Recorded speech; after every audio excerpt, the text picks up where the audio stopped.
Meni ba'zigalar yomon ham ko'radi ekan. Nachunning deganimning sababini video oxirida aytaman.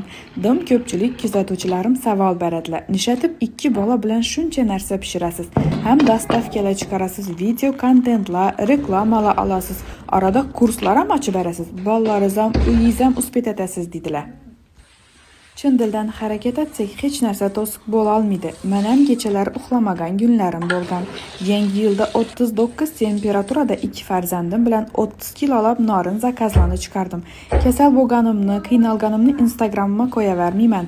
Men uchun eng katta motivatsiya odam etgan ishni odam etadi deyman. Biza dingoliklar dum ko'p. Hammasini ulguradovin, ham ishlab, ham o'qidovin, bolalarni hatto 2 yoshida Qur'on yodlatgan lider ayollarimizga havas etaman. Ba'zida dayrektima qaynonam sizni menga misol etib aytaveradi deb men yomon ko'rib yozadilar. Havas etib, harakat etsak har birimizni qo'limizdan ko'p narsa keladi.